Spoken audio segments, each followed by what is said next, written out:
વિદ્યાર્થી મિત્રો, સ્વાગત છે તમારું।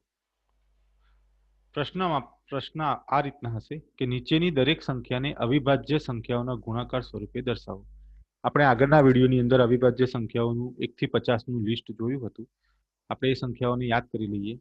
2 હતી, 3 હતી, 5 હતી, 7, 11, 13, 17, 19, 23, 29 આ બધી સંખ્યાઓ અવિભાજ્ય સંખ્યાઓ હતી।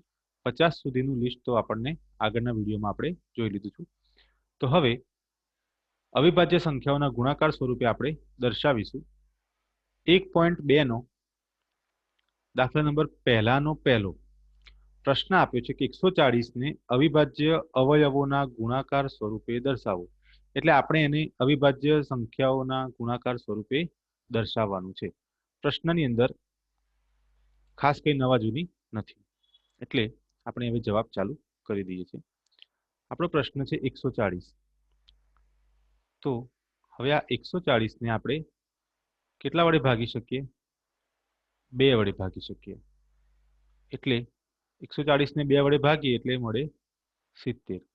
ફરી પાછા 70 ને 2 વડે ભાગી શકાય છે એટલે મળે 35। હવે 35 ને 2 વડે ભાગી શકાતા નથી। વિચારીએ 3 વડે ભાગી શકાય છે। 5 ને 3 8, આનો સરવાળો 8 થયો। તો 8 ને 3 વડે નથી ભાગી શકાતા, એટલે 3 ની ચાવી પણ કામ કરતી નથી। આને 3 વડે પણ નહીં ભગાય, પણ આને 5 વડે અવશ્ય ભાગી શકાશે, કેમ કે છેલ્લો આંકડો 5 છે। એટલે 5 અવિભાજ્ય સંખ્યા વડે એને ભાગી શકાશે। 35 ને 5 વડે ભાગશો તો મળશે 7, અને 7 એ પોતે જ અવિભાજ્ય સંખ્યા છે। એટલે 140 ને આપણે કઈ કઈ અવિભાજ્ય સંખ્યાઓના માં છૂટા પાડ્યા? 2 વડે ભાગ્યા, પછી 70 વધ્યા હતા એને ફરી પાછા 2 વડે ભાગ્યા, પછી 35 વડે 35 જવાબ આવ્યો તો એને પાછા 5 વડે ભાગ્યા, અને છેલ્લે પાછી અવિભાજ્ય સંખ્યા આવી ગઈ। તો જ્યાં સુધી છેલ્લે અવિભાજ્ય સંખ્યા ન આવી જાય ત્યાં સુધી તેની અવિભાજ્ય સંખ્યાઓના ગુણાકાર સ્વરૂપે આ રીતે અવયવ વૃક્ષની રીતે બતાવવાનું ચાલુ રાખવાનું। આ અવયવ વૃક્ષની રીત કહેવાય છે વિદ્યાર્થી મિત્રો, બરાબર।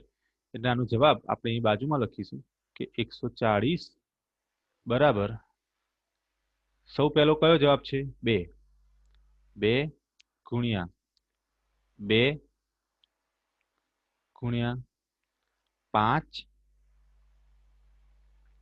ગુણ્યા 7।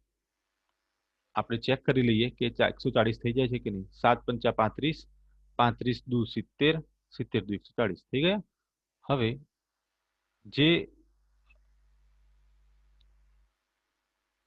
સજાતીય પદ છે, ધારો કે 2 ગુણ્યા 2, તો એનો જવાબ કરો 2 નો વર્ગ ગુણ્યા 5 અને ગુણ્યા 7। સરખા જે અવયવો છે એને આપણે ઘાત સ્વરૂપે બતાવી દેવાના। અહીંયા 2 ગુણ્યા 2 એટલે 2 નો સ્ક્વેર।